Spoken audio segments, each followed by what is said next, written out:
हामिल का ज़ाया होना हर औरत के लिए ना सिर्फ जिस्मानी बल्कि जज्बाती सदमा भी होता है, और जब ये बार बार हो तो उसके असरात तो और भी गहरे हो जाते हैं। रिकरेंट मिसकैरेजेस एक ऐसा हसास मौजू है जिस पर बहुत कम बात की जाती है, लेकिन हकीकत यह है कि इसके पीछे कई वजूहात छिपी हुई हैं और इसका हल मौजूद है।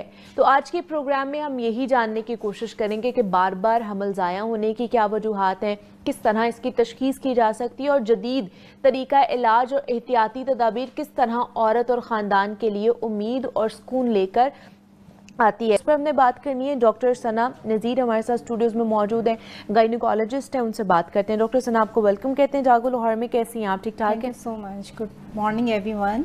I'm ठीक। डॉक्टर सना, रिकरेंट मिसकैरेजेस के हवाले से हमने बात करनी है, थोड़ा सा बताइए कि ये होता क्या है रिकरेंट पैरासिस? जी ऐसा है, अगर एक दफ़ा मिसकैरेज होता है तो सिंपल उसका ये है कि ये बहुत कॉमन है, हर 5 कपल में से एक का मिसकैरेज हो जाता है। बट द थिंग इज, अगर बार बार मिसकैरेज हो रहा है और कंसेक्टिव 3 टाइम्स हो रहा है तो हम उसे रिकरेंट मिसकैरेज बोलते हैं। और उसमें आप एक सोशली आप देखें, जब शादी होती है उसके बाद सब लोग कह रहे होते हैं गुड न्यूज़ गुड न्यूज़, वो पूरी फैमिली फील कर रही होती है। जब वो फिर बैड न्यूज़ में कन्वर्ट होती है, लॉस होता है, उसके बाद दोबारा से गुड न्यूज़, फिर लॉस, गुड न्यूज़, तो इस तरह पेशेंट तो स्पेशली कपल बहुत ज़्यादा डिस्टर्ब हो जाता है और it's really very very painful experience. और ये बहुत बड़ी एक आगाही होनी चाहिए कि बहुत सारे जो रिकरेंट मिसकैरेजेस होते हैं उनकी वजूहात में से इलाज हो सकता है। नहीं तो इसकी रीजंस क्या हैं? कॉमन रीजंस हमें क्या बताती हैं किसकी वजह से ये बार बार जो है आपका हमल ज़ाया या मिसकैरेज हो रहा है? जी बिल्कुल, बहुत इंपॉर्टेंट है ये जानना। सबसे इम्पॉर्टेंट जो है वो है आपका जो बेबी है, अगर वो एबनॉर्मल बने, और वो क्यों बनेगा, सबसे इम्पॉर्टेंट है एज। अब एज में आप देखेंगे 35 से ऊपर हम फीमेल की कहते हैं, ठीक है, बट 20 से नीचे भी अगर एज है तब भी मिसकैरेज रेट ज़्यादा है। वो जो फैमिलीज में है ना कि जल्दी जल्दी शादी कर दें तो प्रॉब्लम नहीं होगा, नहीं। 17-18 ईयर्स की मेरी खुद पेशेंट्स हैं जिनके मिसकैरेज हो रहे हैं और उन बच्चों को तो समझ भी नहीं आती, टीनेज ग्रुप से गुजर के आए होते हैं, तो वो एक मिसकैरेज होता है तो दोबारा कंसीव करने के लिए कपल कोशिश करता है। और मेरे पास एक पेशेंट है, उनके 5 to 6 1 ईयर में मिसकैरेज हैं और विदाउट ट्रीटमेंट उन्हें लगता है जल्द से जल्द कंसीव करेंगे, नेक्स्ट टाइम ठीक होगा।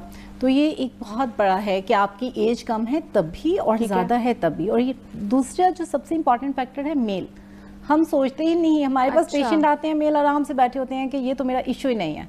नहीं, बहुत बड़ा कंट्रीब्यूटिंग फैक्टर है मेल का भी। और मेल के भी अगर एज 45 से ज़्यादा है तो मिसकैरेज रेट बढ़ सकता है। और भी वजूहात हैं, डीएनए फ्रेगमेंटेशन है, लाइफस्टाइल है मेल का, उससे भी फ़र्क पड़ सकता है। तो ये बहुत दोनों साइड से जो है मिसकैरेज की रीजंस हो सकती हैं। और ये तो जस्ट वन रीज़न मैं एज बता रही हूँ, बट अदर थिंग इज़, अगर फीमेल को देखा जाए तो बच्चे में प्रॉब्लम है, या फिर अगर वो ठीक है तो बच्चेदानी का इशू है। फॉर एग्जांपल यूट्रस में जो वूम जो जिसे हम कहते हैं, अगर उसके अंदर कोई स्पेशली रसौली है या एक सेप्टम कहते हैं, पर्दा है, या फिर इन्फेक्शन है उसकी, या फिर उसकी साख का मसला है, या वो बच्चेदानी का मुंह कहते हैं सर्विक्स, अगर वो कमजोर है तब भी मिसकैरेज हो जाती है। और इनमें से बहुत सारी चीजें ट्रीटेबल हैं। ये तो एक सेकंड फैक्टर लेकिन जो थर्ड जो मैं हमेशा कहती हूँ, lifestyle, junk food, weight gain होना हार्मोनल इम्बैलेंस लाता है। वो हार्मोनल इम्बैलेंस में पीसीओ और थायराइड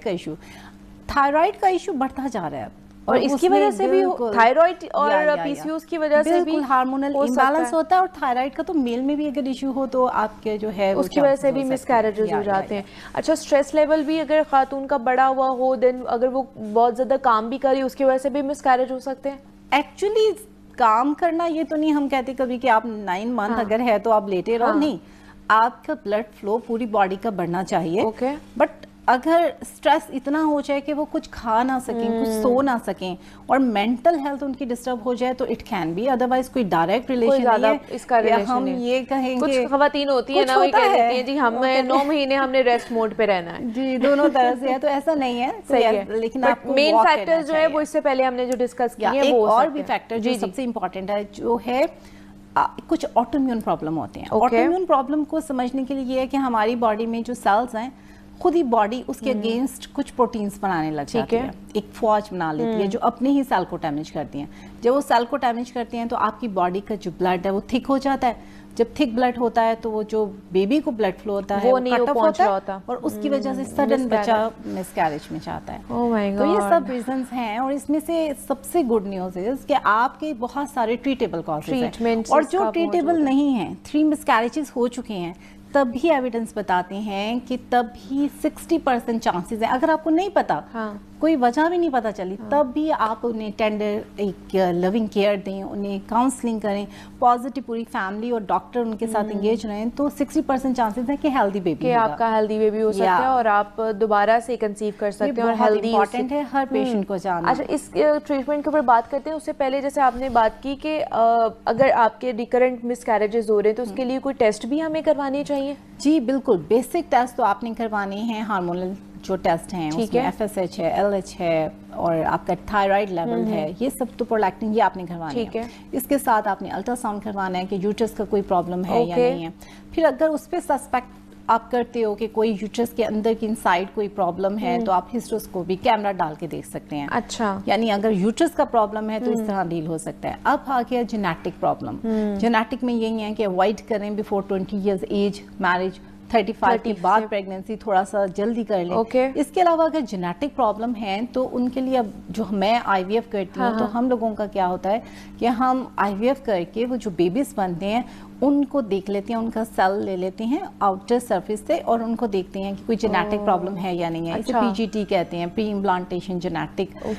मतलब एडवांसमेंट आ गई है। एग्जैक्टली, और वो आ भी गई है और उसे जानना बहुत जरूरी है। तो ये मतलब इससे पता चल जाता है कि आपका बेबी हेल्दी है, कोई एब्नॉर्मलिटी तो नहीं है। बेबी ही रखते हैं ना, सही है। तो वो एक तरह का साइकोलॉजिकल ट्रॉमा नहीं होता, भी नहीं होता है। सही है। अच्छा, दूसरा ये भी हमें बता दें कि अगर एक दफ़ा मिसकैरेज हुआ है, 2 दफ़ा मिसकैरेज हुआ है, उसके बाद कितना टाइम पीरियड होना चाहिए कंसीव करने के लिए जो कि एक हेल्दी वे में भी हो और मिसकैरेज होने के चांसेस बहुत कम हो जाए? सबसे इम्पॉर्टेंट आपने हिस्ट्री कंप्लीट आपकी हिस्ट्री ली जाए, आपका एग्जामिनेशन किया जाए, आपके सब रिस्क फैक्टर्स को देखा जाए। नंबर 1, अगर आप अंडर वेट हो वो भी एक रिस्क फैक्टर है तो आप अपना वेट पुट ऑन करके नेक्स्ट टाइम कंसीव करें। अगर आप ओवर वेट हो तो थोड़ा सा रिड्यूस करें और नॉर्मल BMI करें और फिर करें। अगर हार्मोनल प्रॉब्लम है तो उन्हें पहले ट्रीट करें। और अगर आपको जैसे मैंने बोला कि खून जो है वो थिक होता है, क्लॉट की कैपेसिटी, तो आप जैसे ही प्रेग्नेंट हो फौरन ये नहीं कि आप सबसे छुपा ले कि इस बार मैं किसी को नहीं बताऊंगी तो कोई नजर लग जाएगी, ऐसा नहीं करें। आप जल्द से जल्द डॉक्टर के पास जाएं। और कुछ आपको खून पतला करने की इंजेक्शन दवाइयां देंगी और आप वो 70% चांसेस हैं कि आपका हेल्दी बेबी हो जाएगा। अच्छा, दूसरा एक और मिथ हमारी सोसाइटी में मिलती है, इस तरह की प्रॉब्लम को रिलेट किया जाता है कि जिस खातून को बहुत ज़्यादा प्रॉब्लम हो रही है उसके घर में नहीं जाना है या वो उस औरत के आगे ने जिसको ठरा कहा जाता है और आम लफ्ज़ में ये बहुत ज़्यादा पाई जाती है कि जी उसका अगर साया आपके ऊपर पड़ गया तो आपको भी ये प्रॉब्लम होना शुरू हो जाएगी। किसी के अगर बच्चे नहीं हो रहे हैं, उसके मिसकैरेजेस हो रहे हैं, तो ये चीज़ लेबलाइज की जाती है हमारी सोसाइटी में। बहुत ज़्यादा इसे बिल्कुल डिस्करेज करना चाहिए। फीमेल का इसमें कोई पार्ट नहीं होता। और हमने बोला ना मेल का भी है तो आप पहले एनालिसिस करें, टेस्ट तो करा लें। हाँ, बहुत से ऐसे भी केसेस में देखे डॉक्टर सना कि जिनको ड्यूरिंग प्रेगनेंसी जो है वो थायराइड का प्रॉब्लम हो जाता है ना। बिल्कुल, जैसे कि शुगर का प्रॉब्लम हो जाता है ना, डायबिटीज हो जाती है, गेस्टेशनल डायबिटीज हो जाती है। बहुत इंपॉर्टेंट याद करवाया, बहुत इंपॉर्टेंट फैक्टर है मिसकैरेज के लिए। सही है। ओवरऑल आपकी शुगर से बच्चे के में एब्नॉर्मलिटीज भी आ सकती हैं, सडन डेथ भी हो सकती है। इवन 9th मंथ में भी आपकी शुगर है, टर्म पर आप वेट कर रहे हैं लेबर पेन का और न्यूज़ आ सकती है कि बेबी पेट में फौत हो चुका है, कि आपके ये प्रॉब्लम हो सकती है। तो इसलिए इन डिटेल में हमने आप लोगों को बताया है कि ये रिकरेंट मिसकैरेजेस होते क्यों हैं, इसका इलाज मुमकिन है और क्या क्या चीज़ों की एहतियात आपने करनी है। डॉक्टर सना हमारे साथ मौजूद थी। Doctor Sana, thank you so much for coming और इसके ऊपर बात की है।